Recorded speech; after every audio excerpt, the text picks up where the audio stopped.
Welcome to today's lesson, students. So, I am going to continue with the extra questions on heat, Unit 9 of your grade 11 science textbook.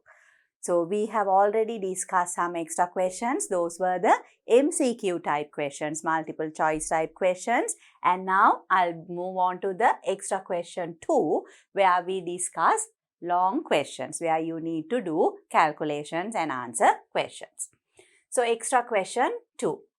The graph given below illustrates the change in temperature of two cups containing equal volumes of hot water led to cool down. The cups are made up of materials with different specific heat capacities. They are of the same size and shape. Cooling curves were plotted by measuring the temperatures of the two cups at definite time intervals. The initial temperature of hot water was 70 degrees Celsius and the room temperature is 20 degrees Celsius. So, we have discussed a similar question before. If you can remember, students, we had this one cup, let's say cup A, and we have a certain volume of hot water there and the temperature is 70 degrees Celsius. So, then there is another cup that is made up of a different material but contains the same volume of hot water, that is also 70 degrees in Celsius, and this is cup B.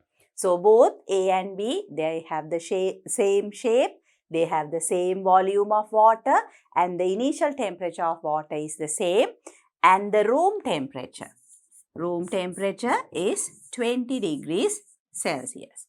So, they were led to cool down. So, this is what happens here with time when hot water that is present inside cup A and B cool down slowly. That's a slow process because that is a natural cooling process. You can see how the temperature changes with time. So, as you can see here, students, the y-axis is temperature in degrees Celsius and x-axis is time in minutes. So, if you look at the two cups, this is the curve for cup A and this is the curve for cup B. So, as you can see, both of them have the same initial temperature, 70 degrees Celsius. That was given with the data in the question as well. And then you can see the cooling process taking place. And here, 20 degrees Celsius, that is the room temperature.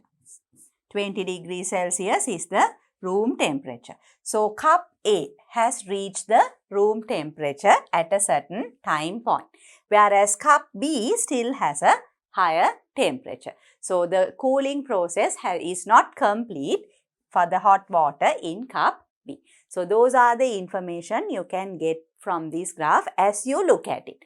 But to identify the values, say if you want to find the time taken for cup A to cool down completely, then what do?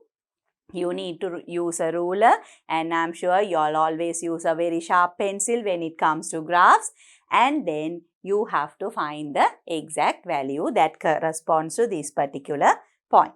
So, here if we try to find that, if I use the ruler here, you can see, students, just as an example. Now, you can see this is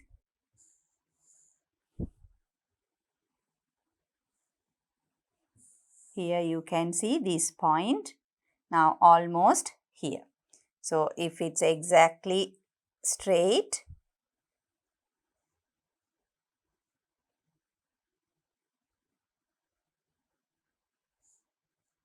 so here at the 25-minute mark, you can see cup A has reached the room temperature. So, it takes 25 minutes for cup A to cool down completely. That is how we identify the points here. So, that is the information that is given to you in the question. Now, we will move on to the questions related to this graph.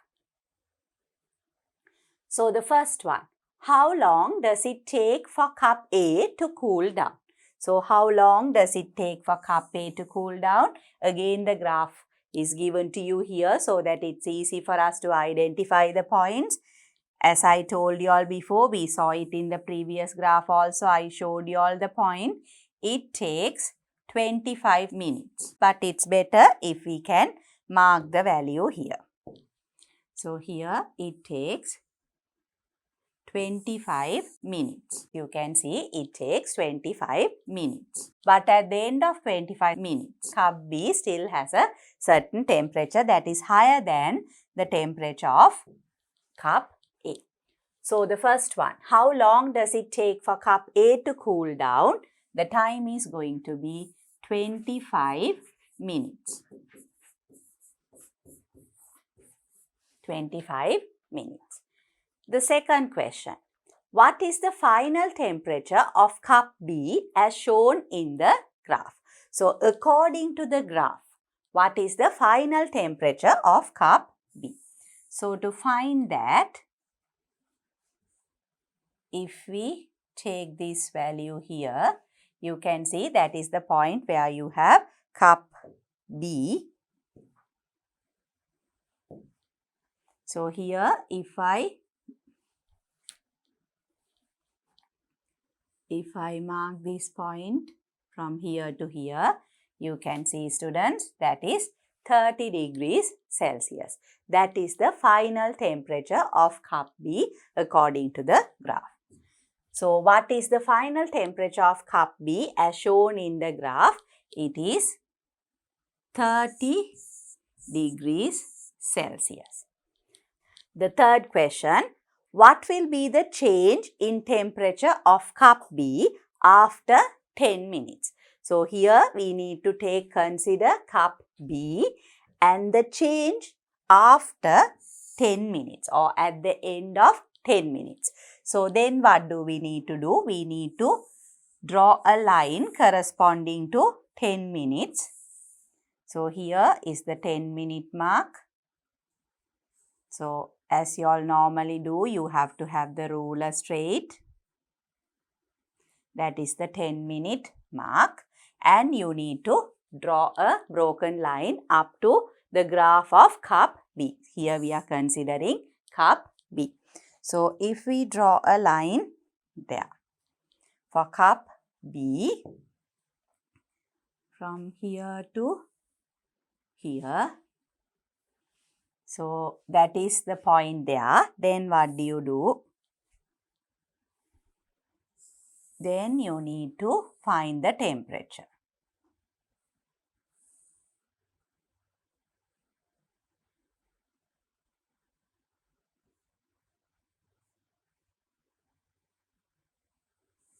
So here if we take it up to this point, you can see this is the point where we have the temperature. So here it's 40 degrees, here it is 50 degrees and you have to find the value of this particular temperature. So to do that, if we take the ruler, here you can see this is divided into 2, 4, 6, 8 scales. So here you can see students between 40 and 50 there are 8 divisions. So 8 divisions correspond to 10 degrees Celsius. So that means at this point you can see there are 6 divisions, 2, 4, 6 divisions. So if we try to find the value there. Now 8 divisions corresponds to 10 degrees Celsius. Therefore the 6 divisions. So it is almost like, you can simplify this, 4 and 10, 2.5. So it's going to be 7.5. We can take it as 7.5 or since slightly it is above that value, we can even take the temperature as 8 degrees Celsius. So I will take this as approximately 8 degrees Celsius. So here students, you can see what will be the change in temperature of cup B after 10 minutes. We need to find the change in temperature. So what did we find there? That is the temperature at the end of 10 minutes. So here we know the initial temperature. Initial temperature 70 degrees Celsius and temperature at the end of 10 minutes. After 10 minutes.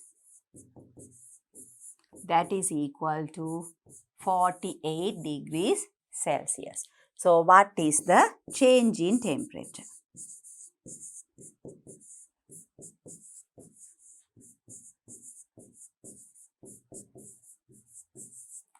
So, here students, what will be the change in temperature of cup B after 10 minutes? So, here you can see there is a reduction in temperature. Normally, when we calculate the change, what do? We write final temperature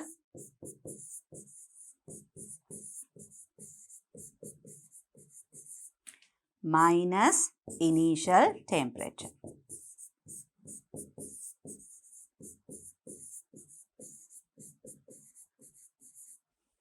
So that means if we calculate the change here, this is going to be final temperature 48 degrees Celsius minus initial temperature 70 degrees Celsius. So that is going to be 22 degrees Celsius, but it is going to be a negative value. Why is that? Because the temperature decreased. So here we can rewrite the answer as temperature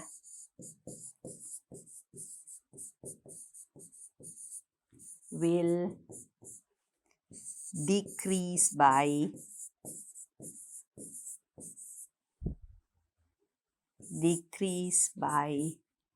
22 degrees Celsius. So that is the change in temperature. What will be the change in temperature of cup B after 10 minutes? So that is the answer. So you don't have to show all these calculations, students. When you do the question from the graph, you can find the value. So you need to find the difference. Here I am explaining everything so you really understand what happens there. So that is the reduction in temperature. I am sure you were also able to answer these correctly. We will move on to the next part of the same question. Fourth part. After cooling, what is the change in temperature of cup A? That is after cooling. So, according to the graph, you can see here, students, cup A has reached the room temperature. So, here again, we need know the initial temperature as well as the final temperature. So, here the question is, after cooling, what is the change in temperature of cup A? So, for that, if we write the answer, initial temperature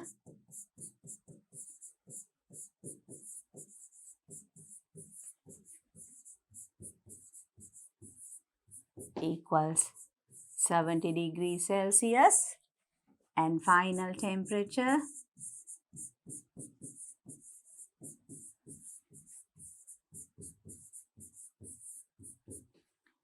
it is 20 degrees Celsius and the change in temperature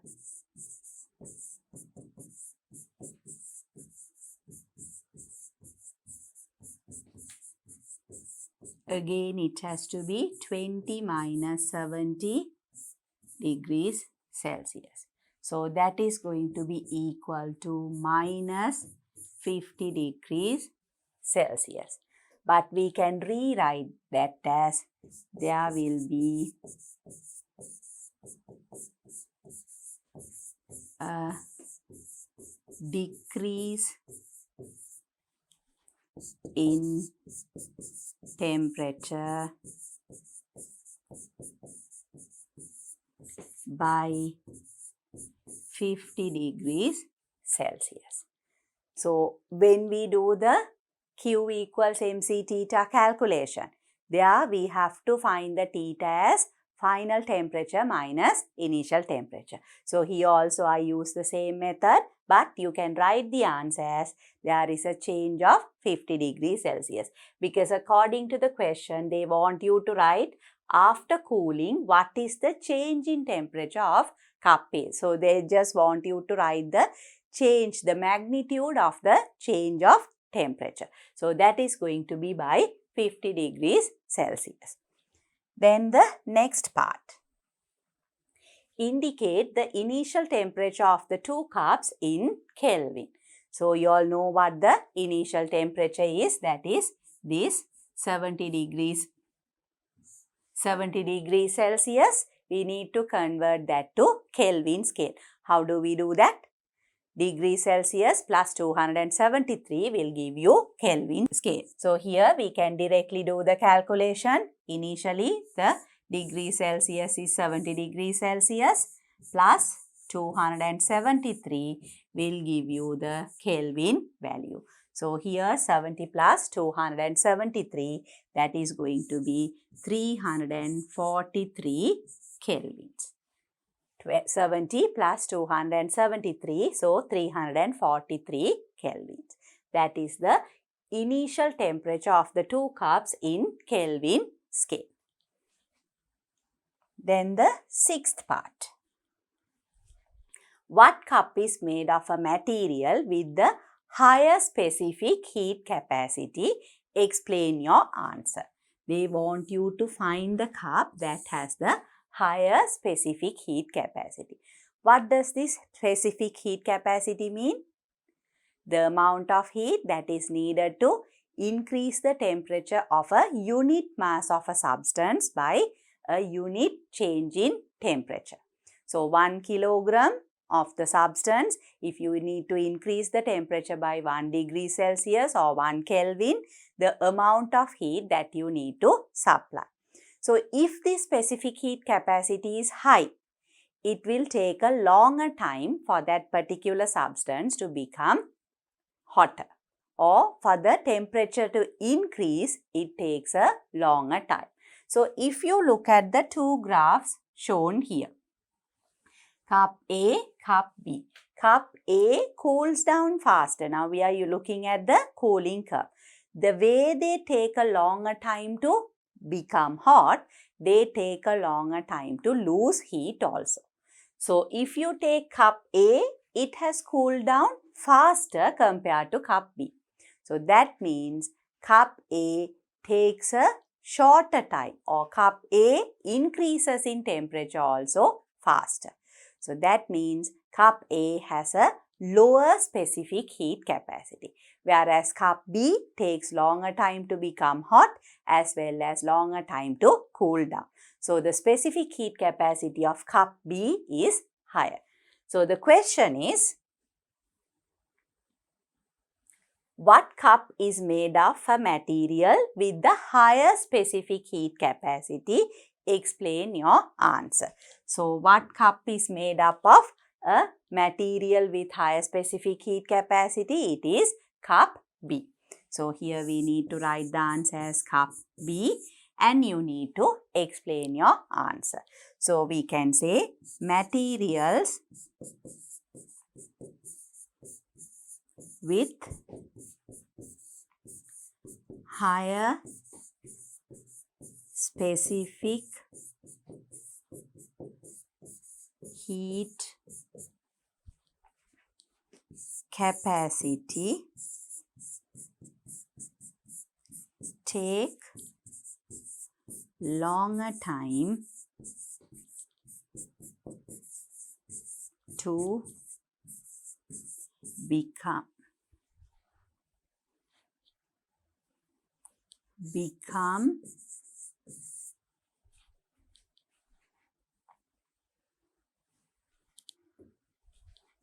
hot and cool down. According to the graph,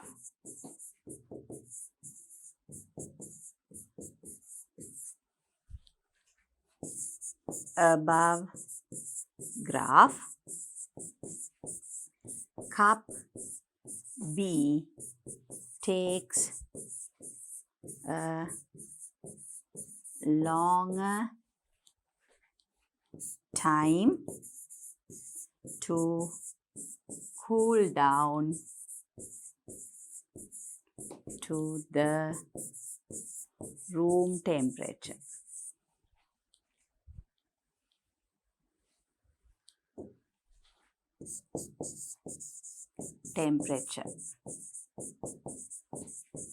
Compared to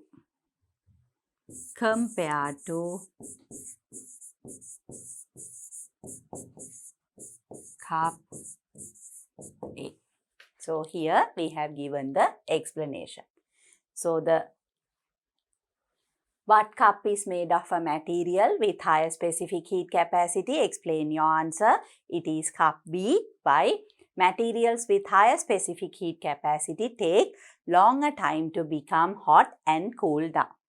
According to the above graph, cup B takes a longer time to cool down to the room temperature compared to cup A. So therefore, cup B has a higher specific heat capacity than cup A. So we can complete the answer by writing that as well. So you can say, therefore, cup B has a higher specific heat capacity than cup A. So that is to complete your answer. I am sure you were also able to give an answer similar to this one. So with that, students, I will move on to the next part of the question. The mass of cup with hot water is 400 grams. So the same question, you have the two cups and here they have given you the mass of cup with hot water that is equal to 400 grams. The specific heat capacity of the material of cup A with water can be considered as 4200 joules per kilogram per Kelvin. So the mass is given to you, the specific heat capacity is given to you. Calculate the amount of heat lost to the environment during the time you specified in part 1 above. So here they want you to calculate the heat loss to the environment during the time you specified in part 1 above. So we have to check what was the part 1 question. Let's go back and see what happens there. The part 1.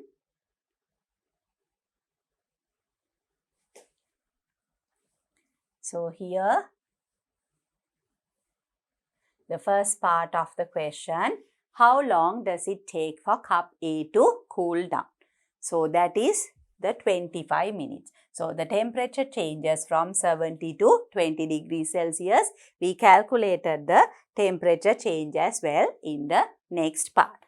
So here you can remember we have already calculated the change in temperature also. It is by 50 degrees Celsius. So that is what you need to consider for this question.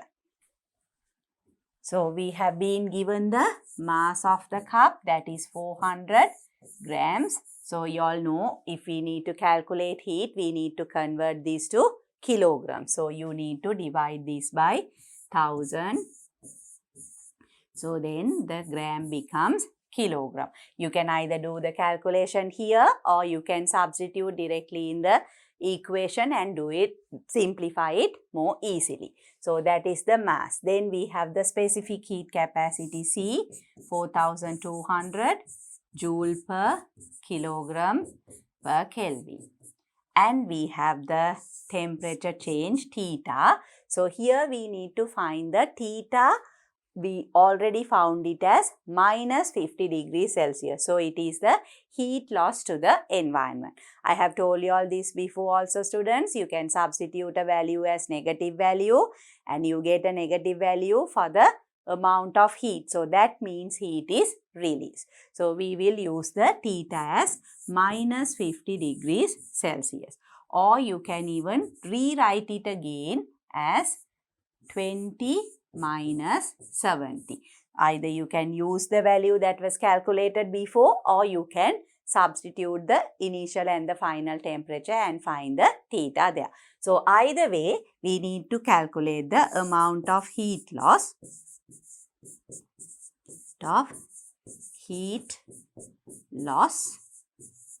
So if we take that as Q equals mc theta. What is m? 400 divided by 1000 kilogram into 4200 joule per kilogram per Kelvin, and theta minus 50, I will take it as Kelvins there. So then it will be easy for us to simplify. So here you can see, I can cancel off Kelvin, Kelvin minus 1, kilogram minus 1, kilogram. So you will have the values as 4 into 4200 into 5 joules. So here this should be minus 5. So that means it's going to be a negative value, 20, 4 into 5, 20 into 4200 joules. So that will be minus 84,000 joules if we simplify that. So when we get a negative value for energy or heat, that means heat is lost to the environment or there is heat loss involved. So we can rewrite this saying amount of heat lost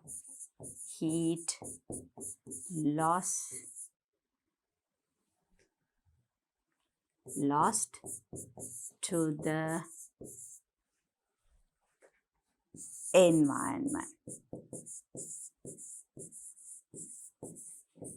is equal to 84,000 joules. So that is how we calculate the heat loss. So now by now you are very familiar with this equation. Q equals mc theta. So we need to convert mass into kilograms.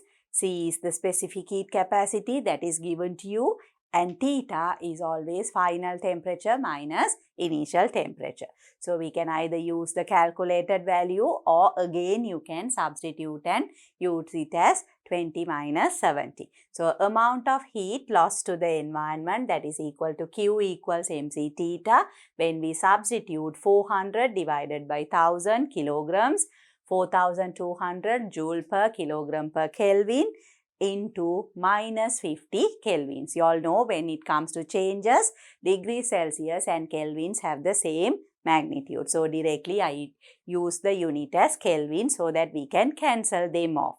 So we get, when we simplify, we get the values as 4 into 4200 into minus 5. Because the 0 from 50 was cancelled off. So we get it again as minus 20 into 4200, and therefore we get the final answer as minus 84,000 joules. So that means the amount of heat lost to the environment is equal to 84,000 joules. So when we write it as lost to the environment, we write it as a positive value. So I am sure you are familiar with that concept. So with that, students, I will move on to the next question. Extra question 3. Instrument used to measure temperature is the thermometer. So you are familiar with different types of thermometers. The first question. Write 2 liquids used to construct thermometers. So you are very familiar with the glass thermometers. What are the 2 types? The glass mercury thermometer and the glass alcohol thermometer. So the 2 liquids used to construct thermometers are mercury and alcohol. So here the answer has to be mercury and alcohol.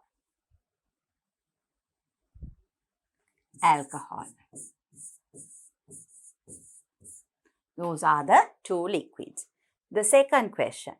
From the above, what is the most suitable thermometer that can be used to measure very high temperatures? Explain your answer. So, if you consider mercury, it has a very broad range of temperature. Why? The melting point of mercury is minus 39. The boiling point of mercury is plus 357 degrees Celsius. So, that is a very broad range. Whereas, if you take the alcohol thermometer or alcohol, that is also a liquid at room temperature, but the boiling point of alcohol is around 78 degrees Celsius. That is lower than the boiling point of water. So, here the question is from the above. What is the most suitable thermometer that can be used to measure very high temperatures? So, obviously, it has to be mercury thermometer or glass mercury thermometer. And you have to explain your answer. So, here we can say glass mercury thermometer.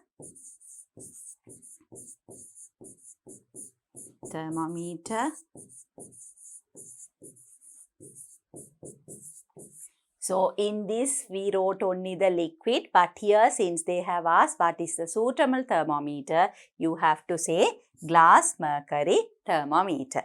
And to explain your answer,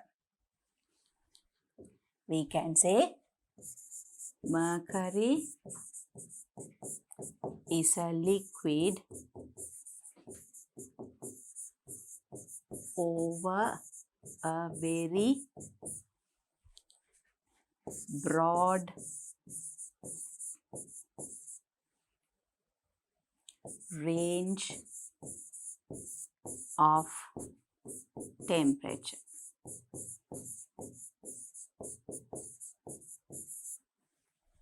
That is minus 39 degrees Celsius to 357 degrees Celsius.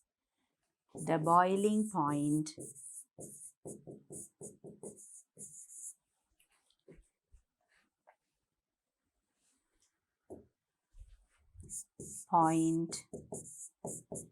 of mercury is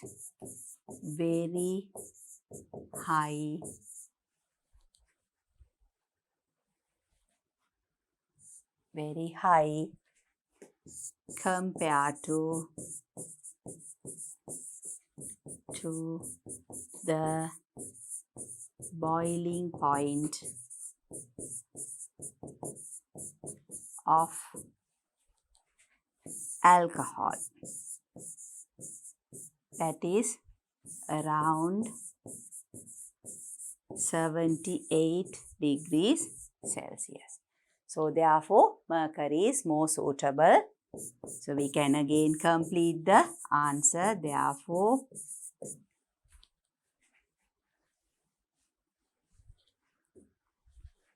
the glass mercury thermometer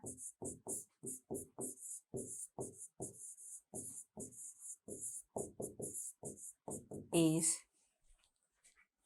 more suitable to measure high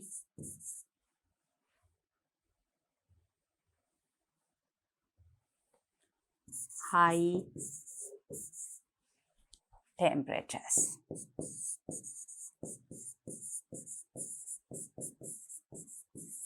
So, that gives you the complete answer.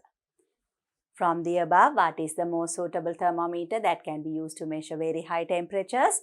Explain your answer. So, it is glass mercury thermometer. When you are going to give the explanation, you have to say mercury is a liquid over a very broad range of temperature. So, I have written the temperatures as well. Minus 39 degrees Celsius to 357 degrees Celsius. The boiling point of mercury is very high compared to the boiling point of alcohol, which is around 78 degrees Celsius. Therefore, the glass mercury thermometer is more suitable to measure high temperatures. So, this sentence is of course to complete the answer. So, if you are to give a very short answer, if you compare the two boiling points, that would be more than enough. So, I am sure you have written a similar answer to this. So, then we will move on to the next question. Extra question 4. Figure given below is a clinical thermometer. So, I am sure you are familiar with this type of thermometers. The thermometer that we use to take the body temperature of people. When we have fever or we feel like having fever, we can take the temperature of our body or the body temperature using this clinical thermometer. It's also known as the medical thermometer. So, here, if you look at the structure of the thermometer, it's similar to the normal glass mercury thermometer. Here, the bulb contains mercury. Then we have the glass tube, and inside there is the very tiny tube. You all can remember it is a capillary tube, and as I have explained to you all, and in this diagram also you can see there is a constriction there, and you all know the reason why that is there. And here we have the temperature, and in this you can see the temperature range starts from 35 degrees Celsius. It goes up to only 42 degrees Celsius, a very small range of temperature, and you know the reason for that as well. We will try to answer these questions based on these observations. So, the first one, there is a very small range of temperature marked in the above. That is what I told you all. That's the first question. A very small range of temperature marked in the above. Why is that? We are using this to measure our body temperature. Of a healthy person, the body temperature has to be 37 degrees Celsius. It can vary within a certain range. What is that range? 36 degrees Celsius to 37.5 degrees Celsius. So, anything below 36 degrees Celsius is not good, as well as any temperature above 37.5 is also not suitable. That means we have some complication in our body. So, therefore, if the temperature starts from 35 goes on to 42, we cover that range, and less than 36 degrees Celsius, it comes up to 35. Our body temperature cannot go below that, and it cannot go above 42 degrees Celsius also. So, that small range is more than enough to measure the body temperature. So, here you can see the 37 degrees Celsius is also marked there. That is the normal body temperature of a healthy adult. So, there is a very small range of temperature marked in the above. Why? Because we need to measure the body temperature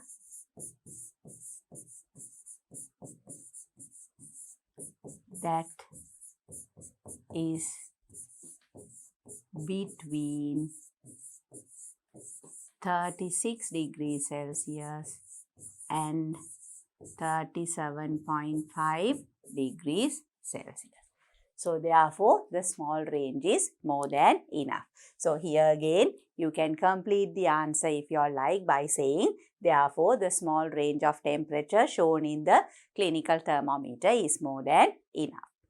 Then the second question. There is a glass tube almost the size of the strand of hair. So, here almost the size of the strand of hair in this thermometer. What is the reason?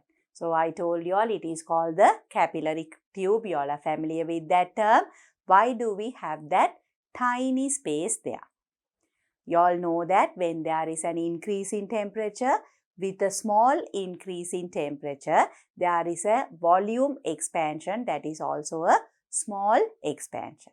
So, when the tube is very, very thin, the increase in length of the mercury column will be prominent.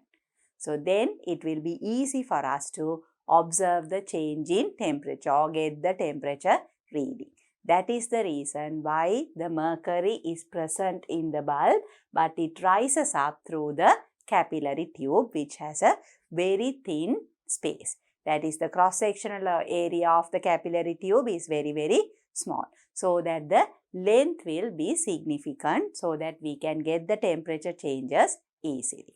So that is what you have to explain here. There is a glass tube almost the size of the strand of hair in this thermometer. What is the reason? So here we can say the expansion in volume is small with small change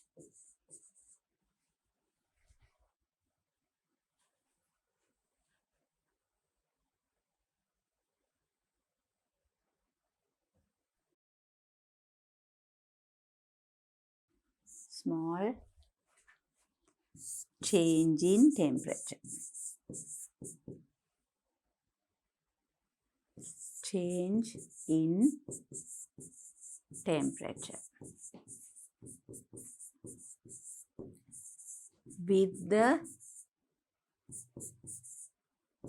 narrow tube,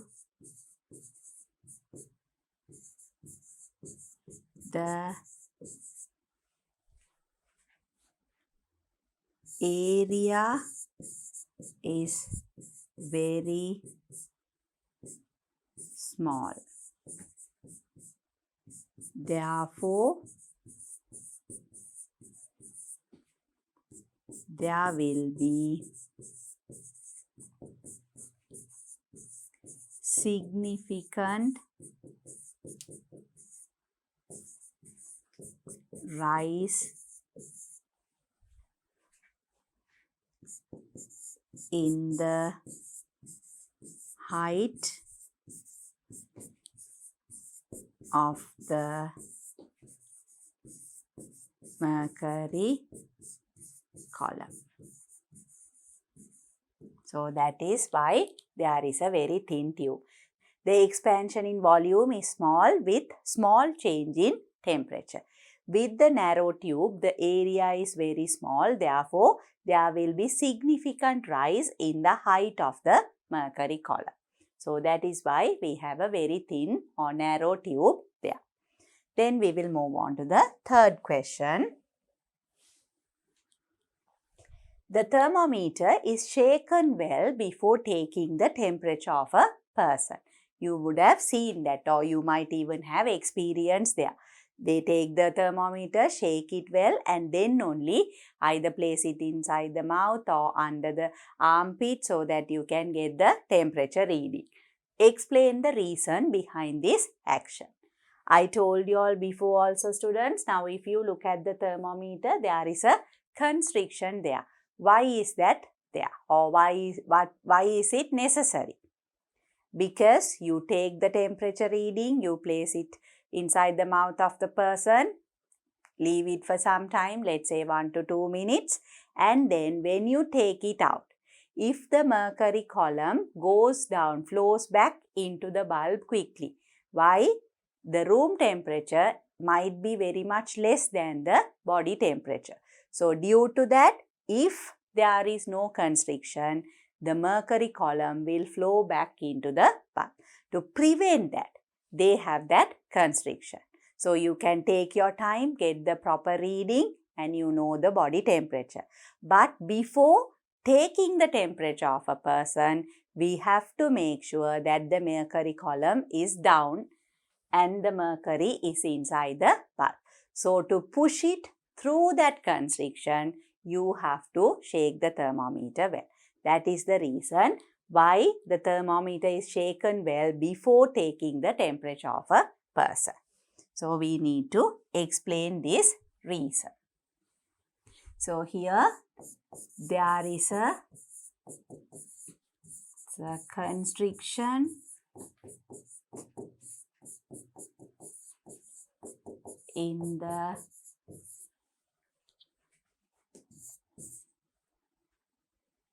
capillary tube to prevent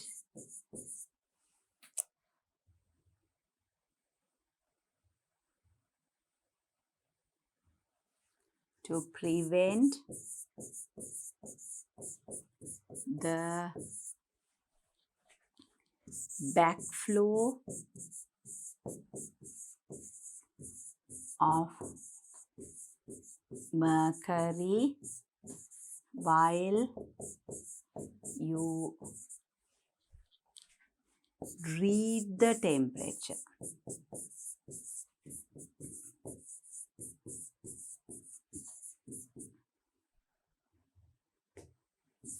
Temperature indicator.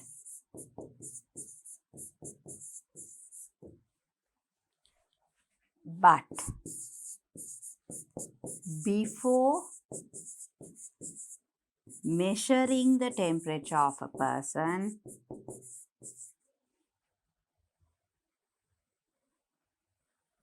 measuring the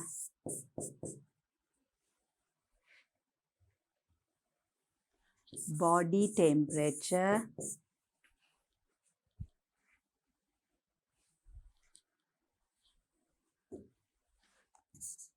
temperature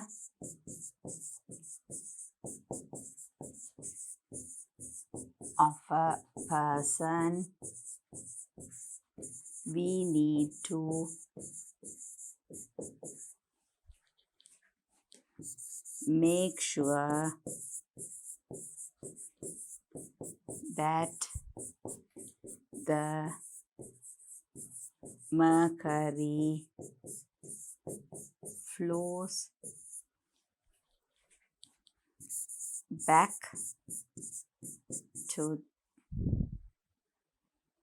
into the bulb so that we can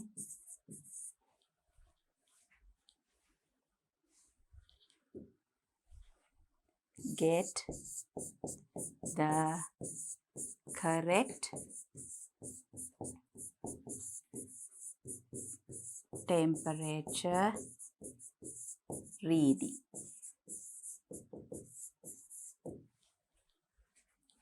So by shaking the thermometer,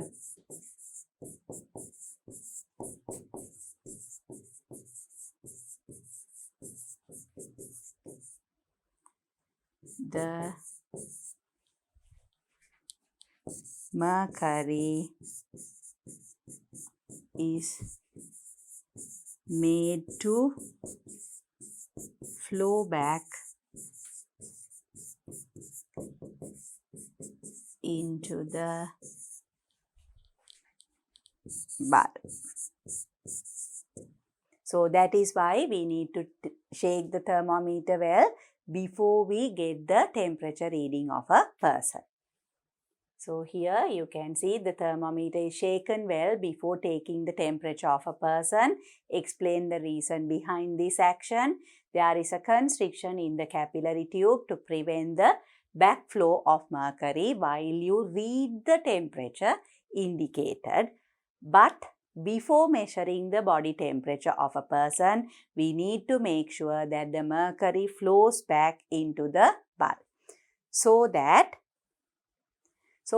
we can get the correct temperature reading. Say if the mercury column was halfway up, say if it was already at the 35 degrees level mark, when you place the thermometer in contact with the body of a person, it may not rise properly or the rise might be too much. So you won't get the correct body temperature of the person. So by making sure that the mercury flows back into the bulb, we can ensure that we get the correct reading. So here you can see, make sure that the mercury flows back into the bulb so that we can get the correct temperature reading. By shaking the thermometer, the mercury is made to flow back into the bulb. So that is the reason why you need to shake the thermometer. So I am sure you have experience with this and now you all understand why we need to do that. With that, I will move on to the next question, extra question 5. So what is meant by freezing point of a substance? You all know, students, there are physical state changes taking place when you supply heat to different substances. From solid, if it becomes a liquid, it is melting. But from a liquid, if it goes back to the solid state, we call it the freezing of substances. So here, if we are asked to explain what freezing point is, you all know when there is a state change, there will be no temperature change. So the temperature at which a liquid substance becomes the solid substance on cooling is known as the freezing point of a substance. That is what you have to write here. The temperature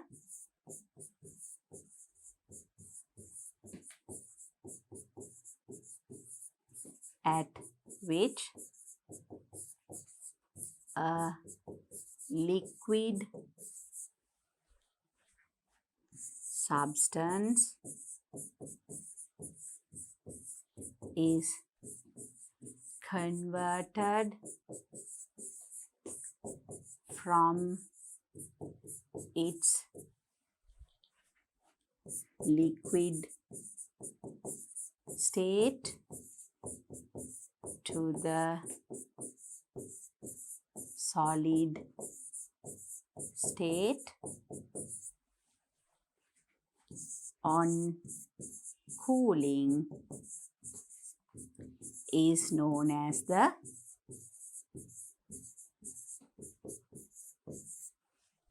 freezing point.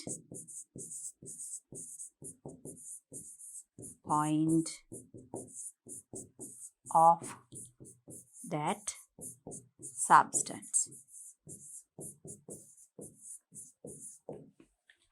The temperature at which a liquid substance is converted from its liquid state to the solid state on cooling is known as the freezing point of that substance. So that is the explanation of what is meant by freezing point. That is the answer. So I will move on to the next part of the question. What is the standard unit of measuring temperature? What is the standard unit of measuring temperature? You all know there are different scales. There are 3 different scales: the Celsius scale, Fahrenheit scale and the Kelvin scale. And out of those 3, the standard unit of measuring temperature is the Kelvin. So here you can write it as Kelvin, since they have asked the standard unit of measuring temperature Kelvin, or you can give the unit as capital K. That is the standard unit of measuring temperature. So with that, students, I will move on to the next question. Extra question 6. Heat is supplied to a mass of solid wax at room temperature. So there is a certain amount of solid wax, a mass of solid wax at room temperature. So it is in the solid state and the temperature is the room temperature. The change in temperature of wax with time is shown in the graph below. So here a graph is given to you. You can see the y-axis is temperature in degrees Celsius and the x-axis is time in minutes. And here you can see initially it is the room temperature here, that is 25 degrees Celsius, and with time the temperature increases, and at the end of 4 minutes or in 4 minutes time the temperature reaches a value of 55 degrees Celsius. And thereafter from 4 to 8 minutes you can see the temperature remains the same. So you all know when there is no change in temperature, there will be a state change. So here it is the solid wax at room temperature. The temperature has been increased to 55 degrees Celsius. Still there is heat being supplied. So there the solid will get converted to liquid wax. And after that, again you can see there is an increase in temperature. So there what happens? The temperature of the liquid wax will increase further on heating. So from 8 to 10 minutes you can see the temperature rises up to 80 degrees Celsius. I am sure you all can remember doing a similar question from your textbook as well. So that is the graph. You all know what happens here. Here it is the solid. Then there is the conversion from solid to liquid. And here it is the liquid wax. So the increase in temperature. That is what happens here. So what is this temperature known as? It is the melting point. Why? Solid is converted to liquid at the fixed temperature by providing heat. So that is the melting point, 55 degrees Celsius. So those are the information that you can get from looking at this graph. Now we will try to answer the questions given. The first one, what is the room temperature? So we already identified the room temperature. You all know it is 25 degrees Celsius. So room temperature is 25 degrees Celsius. Then what is the melting point of wax? So I told you all students, initially the temperature increases from 25 degrees Celsius to 55 degrees Celsius. It remains at 55 degrees Celsius. So that value is the melting point. So what is the melting point of wax? 55 degrees Celsius. Then we have the next question. What happens to wax during the first 4 minutes? So here, look at the question carefully. First 4 minutes. From here to here. What happens there? On heating, the temperature of the solid wax increases. That is the only change you can observe there. So here we can say, on heating, the temperature of solid wax increases. You can also give the values from 25 degrees Celsius to 55 degrees Celsius within the first 4 minutes.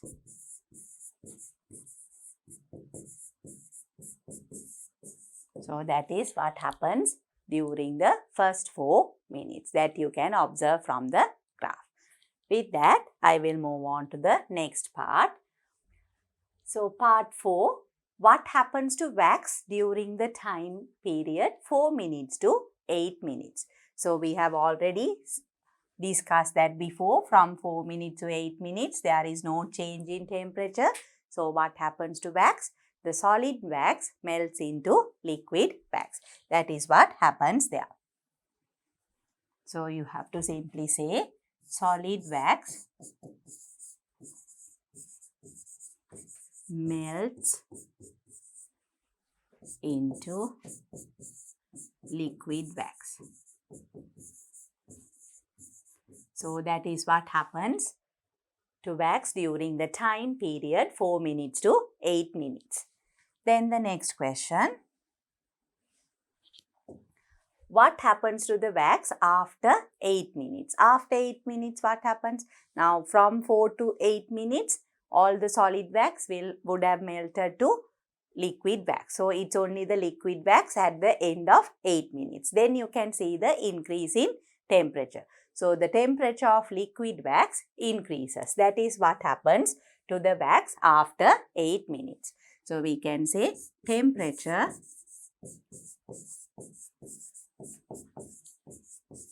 of liquid wax increases.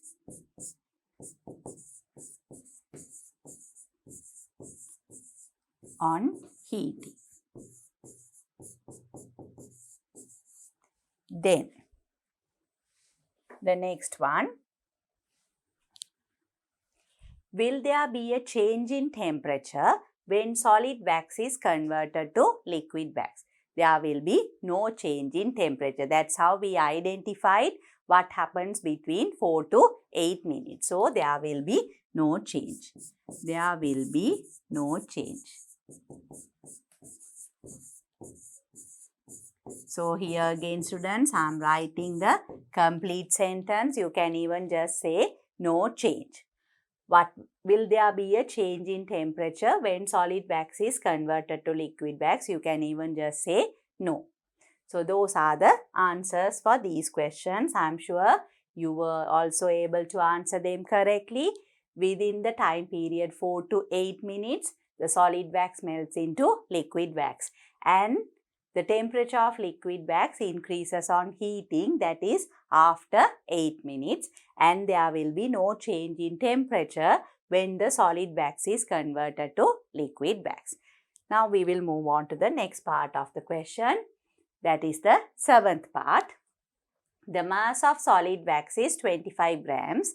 The specific heat capacity of candle wax, that is same as the solid wax, is 2.9 joule per gram per degree Celsius. So, here students, you can see this is a different unit. It's not very different. Only thing is, so far we have been using the units joules per kilogram per kelvins or degree Celsius, but here it is joules per gram, because you can see this value is a very small value, so that is for grams, and the mass of solid wax is also given in grams. So, then you don't need to do a unit conversion. Okay, so if we look at the first question there, construct an equation to calculate the heat absorbed by solid wax in the first 4 minutes. So, you all know what the equation is, that is Q equals mc theta. So, that is what you have to write here, Q equals mc theta. There Q is the heat absorbed,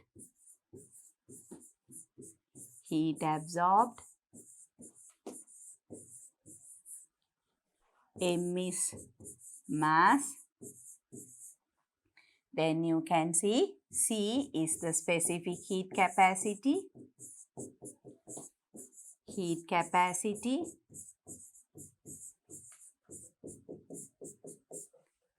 and theta is the change in temperature.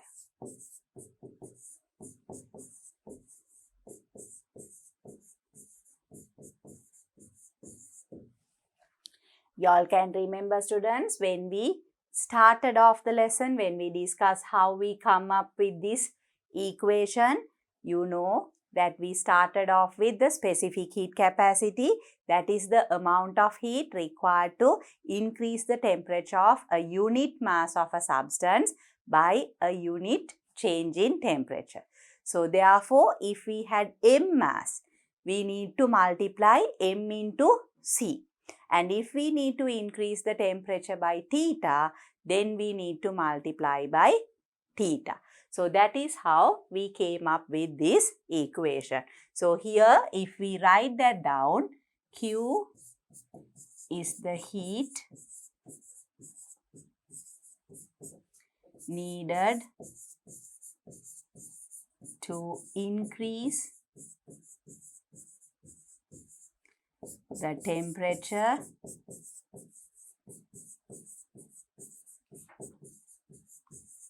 of M mass by theta. Let's say we can even say degrees Celsius. So, Q is the heat needed to increase the temperature of M mass by theta degrees Celsius. That is how we get this equation. So, this is for your understanding. Now, let's move on to the next one. Calculate the heat absorbed by wax within that time. So, using that equation, you need to calculate the heat. So, here you can see the values there. So, we have the equation Q equals mc theta. What is M? 25 grams. So I'm going to leave it as 25 grams. Why? Because the specific heat capacity also has the same unit. So 25 into 2.9 joules per gram per degrees Celsius. And what is the temperature change? You can remember initially the temperature was 25 degrees Celsius. Then it became 55 degrees Celsius. Just to confirm, I will show you all the graph there. 25 to 55 degrees Celsius. So if we write that here, theta is going to be 55 minus 25 degrees Celsius. So then we can simplify the values and do the calculation. Here it's going to be, you can cancel off gram minus 1, degree Celsius minus 1 and degree Celsius. So you will get the value as 25 into 2.9 into 30 joules. So if we do the calculation, 25, we can further simplify this, 25 into 29 into 3. So 25 into 29, you will have the values as 45, so 4, 18 and 4, 22, and 0, 10 and 5. So that is going to be 5 to 725. Then if we multiply that by 3, it's going to be 15, 7 and 21. 2175 joules. So that is the amount of heat absorbed by wax. So this is the calculation here. I am sure you also did a correct calculation. We constructed the equation there, Q equals mc theta. Then we use the same equation where we use the mass in grams, because here also we have the gram unit. So 25 grams, that is the mass of the solid wax, into 2.9 joules per gram per Celsius. So therefore we can cancel off the two units there, gram and gram minus 1. Then we have the change in temperature, 55 minus 25. So when you simplify the values, you get them as 25 into 2.9 into 30, or 25 into 29 into 3. So the answer will be 2175 joules. That is the amount of heat absorbed by solid wax during the first 4 minutes. So with that, we will move on to the next question. Heating of wax was stopped after 4 minutes.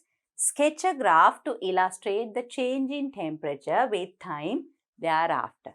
So after 4 minutes, you can remember, students, initially the temperature increased. Again, if we go back to the graph, you all can see first 4 minutes the temperature increased from 25 to 55 degrees Celsius. That is on heating. So there the increase in temperature took place within 4 minutes because it was faster. But when you stop heating, it will start cooling again, but the cooling process will be slower compared to the previous increase in temperature. Why? Because here it's going to cool down naturally. There will be convection. Wax will lose heat to the environment, and there, due to the convection process taking place in the air around wax, there will be slow cooling process. So that means the temperature will decrease. That is what we have to indicate there. So we have the last part. Heating of wax was stopped after 4 minutes. Sketch a graph to illustrate the change in temperature with time thereafter. So here, if we draw the graph, you need to have the temperature axis and we need the time, but here you will have to label them time in minutes and temperature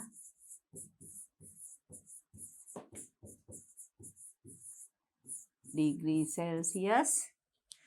You all can remember, students, at the end of 4 minutes the temperature was 55 degrees Celsius. So we will mark that value there, and you all know the room temperature 25 degrees Celsius. So here 55 to 25 degrees Celsius there will be heat loss. Why?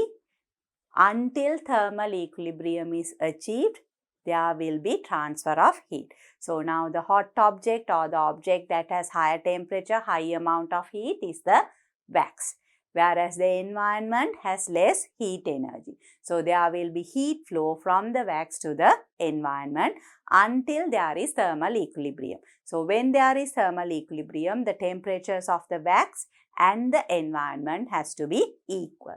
So until the wax reaches the room temperature, there will be cooling. So if you can remember, students, when there is a cooling process taking place naturally, we discussed that in the previous another question as well, the cup cooling down. How did you get the graph? The graph was a curved graph. Now you might wonder, in this same question, when we provide heat, the graph is a straight line. The increase in temperature is given by a straight line. The reason is there we provide heat. So the temperature increases quickly as well as it is a gradual increase. So it's a straight line. But whereas here when there is natural cooling, the drop in temperature initially will be faster. Why? The temperature of wax and the room temperature, there is a bigger difference. But as the wax starts cooling down, the temperature difference decreases. So therefore, the flow of heat also slows down. That is why we get a curve. So that is what is going to happen. So what I will do is, I will mark this 25 degrees line, say up to this point. We don't know how long it will take for the cooling process to take place. Okay, so we will start from 55 degrees Celsius. Okay, so you will get a graph similar to that. There will be decrease in temperature, but initially you can see the drop in temperature is faster, but when you come to this point, the drop in temperature gets slower. So I am sure you can understand that difference. So this is what happens. This is the sketch. So they have asked you to sketch a graph to illustrate the change in temperature with time thereafter. So this is going to be the change. I am sure you would have drawn a similar graph like this. So with that, students, I have completed the first 6 questions of the extra question part. And in the next chapter, I will discuss some more extra questions with you.